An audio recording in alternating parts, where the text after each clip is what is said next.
da Zona Sul de São Paulo para trazer mais informações a respeito da morte daquele ciclista que foi assassinado brutalmente.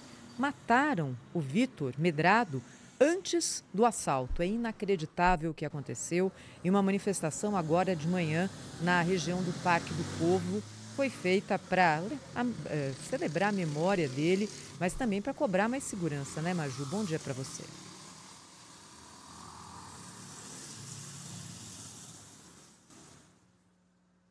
A Major Ruda Leite está aqui ao vivo, vai trazer já já as informações ao vivo no Jornal Gente. E é o seguinte, nós estamos aqui tão acostumados, não é, a trazer notícias ligadas à falta de segurança, que o que a gente está fazendo aqui hoje é chamar a sua atenção, ouvinte da Rádio Bandeirantes, assinante da Band News TV, para banalização da violência no nosso país. Se a gente olhar o que aconteceu ontem, por exemplo, também no Rio de Janeiro, tiroteio de novo, fechando a Avenida Brasil, fechando a linha vermelha, pessoas deitando no asfalto, pelando. Teve gente que teve a pele queimada porque precisou deitar no asfalto para escapar do tiroteio. Isso a gente não pode normalizar. Maju Ruda Leite, agora sim, ao vivo aqui no Jornal Gente. Bom dia, Maju. Thaís, um bom dia a você, bom dia a todos. Eu falo ao vivo da rua Brigadeiro Haroldo Veloso, em frente ao Parque do Povo, na região do Itaim Bibi, na zona sul de São Paulo. Foi nessa rua que o Vitor Medrado, ciclista de 46 anos, dono de uma assessoria esportiva, foi vítima de um latrocínio, que é o roubo seguido de morte. Atrás de mim vocês conseguem ver um grupo de ciclistas reunido. Esse grupo está aqui desde as 7 horas da manhã em uma manifestação em homenagem ao Vitor Medrado, que é considerado uma inspiração para muitos desses ciclistas que estão por aqui. Uma parte dessa manifestação já se encaminhou em direção ao Palácio dos Bandeirantes. Esse grupo que está reunido por aqui segue fazendo orações e jogando flores brancas exatamente no ponto onde o Vitor Medrado... A gente vai restabelecer aqui o contato com a Maju Ruda Leite, porque o áudio dela não está com a melhor qualidade e também tem muito som ambiente. Aí é um lugar dos mais movimentados em São Paulo. O Parque do Povo, aliás, esse parque, é bom a gente lembrar, ele foi inaugurado depois de uma longa batalha da Rádio Bandeirantes, nos anos 90, porque era uma área pública, num lugar incrível, que poderia ser frequentada por toda a população, como hoje é, só que tinha sido ocupada por iniciativa privada. Tinha gente ganhando dinheiro lá, nessa área. Tinha operação de circo, tinha bar, tinha festa. Foi uma longa batalha aqui da Rádio Bandeirantes, que levava esse assunto ao ar todos os dias, até que esse processo longo na Justiça foi vencido pela Prefeitura de São Paulo, conseguiu reaver esse espaço público, que sempre foi da Prefeitura, mas que tinha sido invadido e tinha gente ganhando dinheiro lá, e aí foi aberto o Parque do Povo. E desde então, ele se tornou um dos lugares mais frequentados em São Paulo, não só para a prática de exercícios, mas também para qualquer tipo de lazer. Tem muita criança, muita gente com cachorro, muita gente fazendo caminhada, e foi exatamente nesse local onde aconteceu esse acidente. O Pedro Campos conhece bastante a região, não é, Pedro? Está acompanhando também esse caso desde ontem e tem mais informações a respeito disso, né, Pedro? Thaís, é lamentável, além do diagnóstico, nós precisamos cobrar as autoridades, né? Tem que ter um basta para essa violência que estamos vivendo em São Paulo. Não podemos mais perder vidas por conta de celulares. Esse é um caso emblemático, aconteceu numa região importante da cidade, nós temos imagens, por isso que é ainda mais chocante para todos nós, mas enquanto nós tivermos autoridades que têm conivência com o crime, vai ser difícil vencer essa guerra.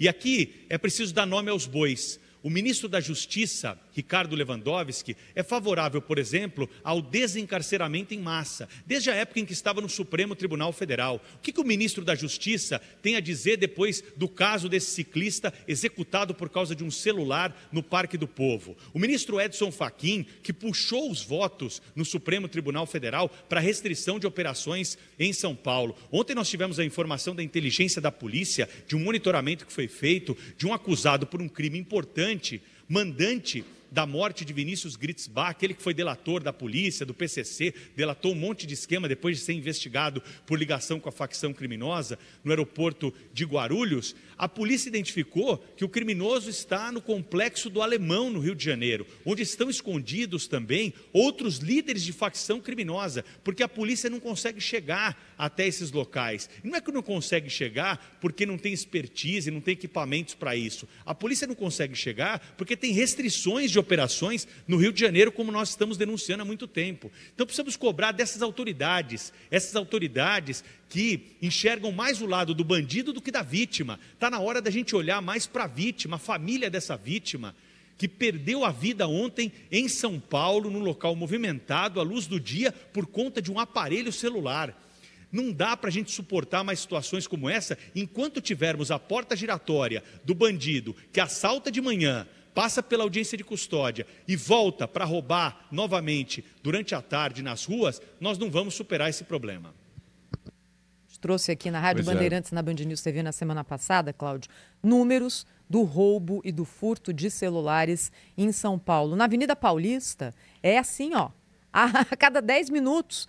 Enquanto a gente está falando aqui, tem um celular sendo tungado na Avenida Paulista. Então, existe esse outro lado também. De alguma forma, a atratividade desse tipo de crime tem que deixar de existir. O celular tem duas atratividades, né? Primeiro, o aparelho, que é caro, e segundo, a vontade do bandido de entrar lá e pegar tudo que você tem no banco, em conta, enfim, fazer a rapa. Não é possível que a gente continue dessa forma. Esse ciclista foi morto para o bandido conseguir mais facilmente levar o celular dele, não que ele fosse esboçar alguma reação. Gente, era uma pessoa de bicicleta contra dois bandidos armados numa moto. Mesmo assim, ele foi primeiro assassinado e depois teve o celular dele roubado. É muito triste o que está acontecendo, gente. Cláudio, Pedro, o que está acontecendo é exatamente isso. Para o bandido matar primeiro e roubar está sendo mais fácil. Por quê? Se ele for menor de idade, ele não vai preso. E se ele for maior e for preso, ele sabe que ele vai ser solto. É isso que está acontecendo. É essa inversão de valores que a gente tem na sociedade brasileira hoje, que está dando medo. A gente falou até do caso das alianças na semana passada, que mexeu muito com os nossos ouvintes. O celular já está acontecendo faz tempo, mas assim, neste caso específico, fica clara a certeza da impunidade. Eles fizeram o que fizeram porque era mais fácil. Tiraram uma vida para tirar o celular. E assim, sejamos justos aqui, né, Sônia? Furto de celular tem no mundo inteiro. Você que está em Paris sabe que isso acontece no Paris metrô, direto. Todas as capitais da Europa, o pessoal vai lá e tchuf. Só que o nível de violência é outro. Ninguém é morto para depois ter o celular roubado, Cláudio. Mas assim, onde quer que isso aconteça, as pessoas são punidas com prisão, vão em cana, respondem por aquilo, né? E a reincidência e tudo mais, e o conjunto da obra, pode fazer com que o autor daquele roubo, daquele furto, fique uma boa temporada na cadeia. Aqui no Brasil, ninguém teme mais nada. Nós temos chefes de governo, como já vimos, né, dizendo esse negócio de roubar celular é para tomar uma cervejinha, né? A gente, não por acaso, o Pedro destacou aqui a questão enfim, dessa defesa que o ministro da Justiça faz de desencarceramento em massa. Não sei porquê, qual é a motivação disso, mas isso, não por acaso, o mesmo ministro, quando presidiu o Supremo Tribunal Federal e o Conselho Nacional de Justiça, foi quem impôs goela abaixo do Brasil as audiências de custódia. Isso não passou pelo Congresso Nacional. É uma resolução do Conselho Nacional de Justiça, que temos isso no Brasil. Algumas entidades como o CNJ, por exemplo, suas resoluções têm força de lei. Aí meia dúzia de iluminados se reúnem ali, gente que não foi eleito por ninguém, não tem o voto, não tem a representação popular para tomar decisões tão graves e tão sérias, criaram essa coisa chamada audiência de custódia, que instalou no Brasil essa porta giratória que se referiu o Pedro Campos. O bandido, às vezes, sai da delegacia de polícia para onde ele foi levado, preso em flagrante, inclusive, antes mesmo que os policiais terminem o preenchimento lá dos formulários, daquelas coisas burocráticas que eles são obrigados a fazer sobre a ocorrência. A questão é que os bandidos, eles não temem mais a lei. Eles não têm nenhuma razão para temer a lei, porque quem é constitucionalmente investido de cargos que os obrigam a fazer cumprir a lei, É o ministro, por exemplo, gente como o ministro da Justiça, que defende ao contrário, desencarceramento, soltar geral. Ontem ele deu entrevistas preocupados com penas, como é que é? O programa chama penas justas. Esse tipo de alegação a gente ouve muito, né? A história do rapper, que é filho de um traficante, dos maiores bandidos da história desse país, que ameaça a vereadora em São Paulo, depois que ela apresentou um projeto que proíbe o poder público de financiar shows, pagar shows de criminosos que fazem apologia ao crime, que endeusam bandidos. Enfim, é a mesma coisa, entendeu? Essa gente tem o mesmo discurso. Olha, pena justa, liberdade para fulano, liberdade para o bandido tal, não sei o quê. E as autoridades também as nossas autoridades também estão defendendo a mesma coisa. Uhum. Aí o bandido olha assim, quer saber de uma... Rapaz, eu vou continuar na minha vida criminosa. E continua na vida criminosa. E aí o que a gente faz é lamentar os mortos, as famílias chorar suas perdas e todos nós ficarmos indignados. Mas você sabe o que vai acontecer? Qual é a consequência disso real? Nenhuma. O que a gente pode contar é com a Polícia Civil do Estado de São Paulo, que certamente vai pegar esses bandidos sem muita demora. Mas o problema é o que vem depois, né? Se eles serão de fato condenados, qual é a dosimetria da pena, etc. e tal. Se fossem pessoas que se dedicassem nas redes sociais a criticar o Supremo Tribunal Federal, pegariam uma boa cadeia. Mas como se trata de assassino, não. A justiça vem pegando leve. E hoje foi dia de lembrar e de lamentar e de pedir mais segurança. A repórter Maju Arruda Leite falando ao vivo agora da zona sul da cidade de São Paulo, depois desse protesto. E também dessa homenagem, não é, Maju? Que foi feita ao Vitor Medrado, ciclista, 46 anos, tinha a vida inteira pela frente, que foi morto ontem perto do Parque do Povo em São Paulo. Oi, Maju. Tudo bom, Thaís? Um bom dia mais uma vez a você e a todos. Uma parte dessa manifestação, ainda há um grupo de ciclistas por aqui, na rua Brigadeiro Haroldo Veloso, na região do Itaim Bibi, em frente ao Parque do Povo, exatamente no local onde Vitor Medrado, ciclista de 46 anos, dono de uma assessoria esportiva, foi vítima de um latrocínio. Essa manifestação por aqui começou por volta das 7 horas da manhã, centenas de ciclistas reunidos, ocuparam aqui as duas faixas dessa rua, fizeram orações, trouxeram flores brancas, uma homenagem ao Vitor Medrado, que é considerado uma inspiração e um exemplo para todos esses ciclistas que estavam por aqui. Uma parte dessa manifestação seguiu em direção ao Palácio dos Bandeirantes, sede do governo, porque essa manifestação, além de ser uma homenagem a Vitor Medrado, também é uma cobrança, é um pedido de mais segurança aqui para a região, para as autoridades públicas. Então, uma parte da manifestação já está na Palácio dos Bandeirantes, sede do governo de São Paulo, e outra permanece aqui, a gente consegue ver atrás de mim, eles reunidos, jogando flores exatamente no local onde esse crime aconteceu. E chamou a atenção muito, né, a forma como esse latrocínio aconteceu. Uma moto se aproximou de Vitor Medrado, ele que estava parado em cima da bicicleta, mexendo no celular. O garupa dessa moto desceu, atirou contra Vitor. Vitor caiu no chão e só depois esse criminoso pegou o celular e fugiu.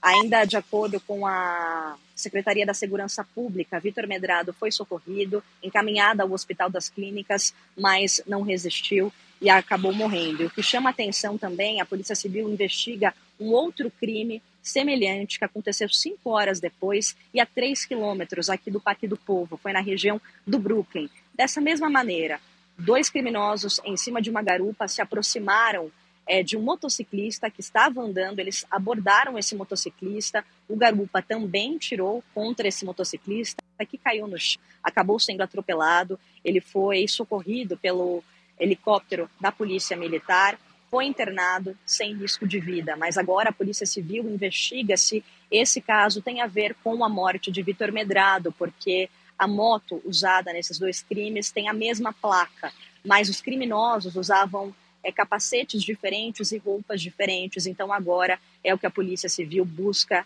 entender, está investigando para encontrar esses criminosos. E quando a gente fala sobre segurança pública, a gente tem dados que retratam um pouco isso, essa violência aqui na cidade de São Paulo. Recentemente eu trouxe uma matéria no ar aqui na Rádio Bandeirantes falando sobre os furtos, os roubos de celulares. Foram 183 mil celulares furtados ou roubados em 2024 aqui na cidade de São Paulo. Isso representa uma média de 500 celulares por dia. Já latrocínio teve uma alta aqui na cidade de São Paulo de 20% na comparação de 2023 com 2024. No ano passado foram 52 casos de latrocínio na comparação com 2023, que registrou cerca de 43 casos. E agora a gente tem o vidro medrado, que compõe aí as estatísticas do mês de fevereiro aqui na cidade de São Paulo.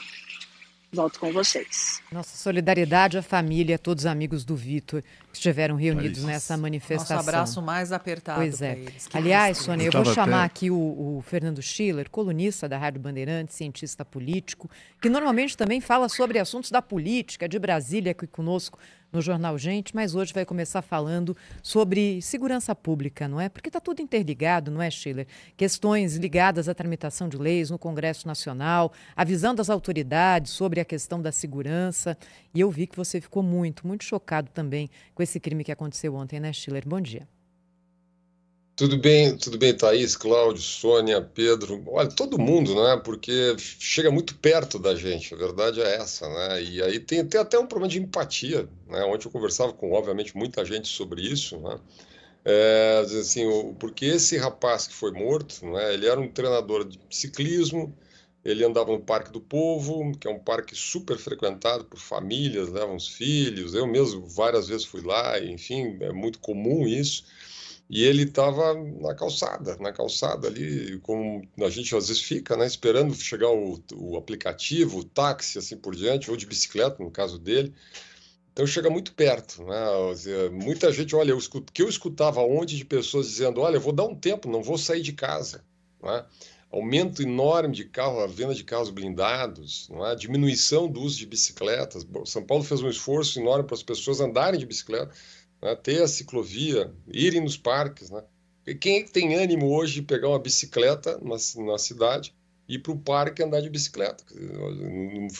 Então isso é muito sério para a vida da cidade, para a sociedade como todas as pessoas querem chegar em casa rápido, sair rápido, carro blindado, chegar em algum lugar, porque tem medo, obviamente, né? E eu acho que esse crime chocou muito pela gratuidade, né?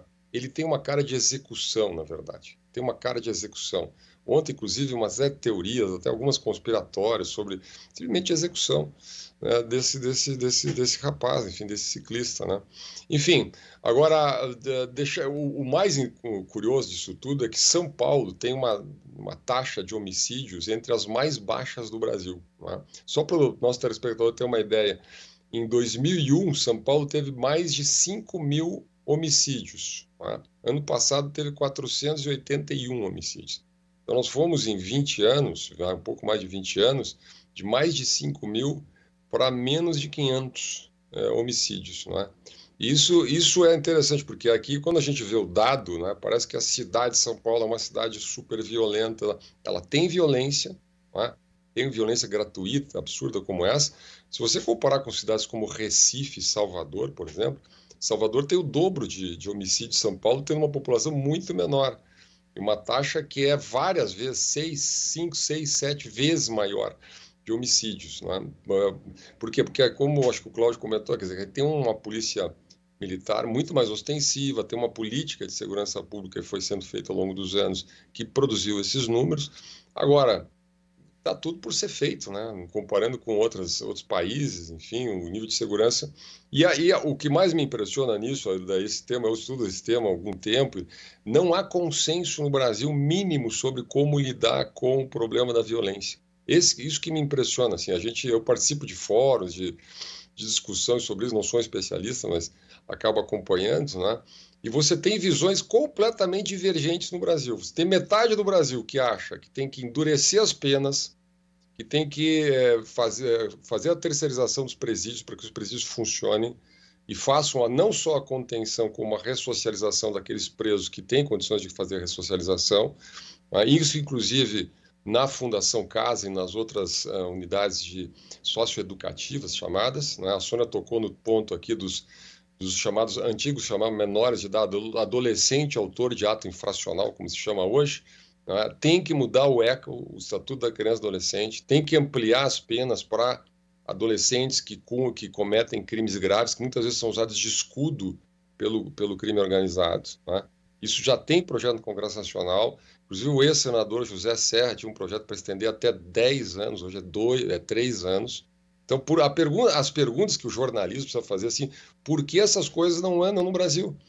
E aí o Cláudio tem razão, tem uma parte do Brasil que está preocupado com a letalidade policial, não é? Com o desencarceramento de massa, em bloquear ações ostensivas da Polícia Militar do Estado do Rio de Janeiro, etc., nas chamadas comunidades, que hoje viraram... Olha, não é a gente falando aqui, é o prefeito Eduardo Paes, que é o aliado do presidente Lula, dizendo que virou um resort do crime. Eu vi esses dias uma declaração fortíssima do governador Cláudio Castro, dizendo que se mudou o conceito de ações preventivas para ações excepcionais naquelas regiões de alta concentração de criminosos profissionais. Não é trombadinha, não é gente que vai roubar celular, não.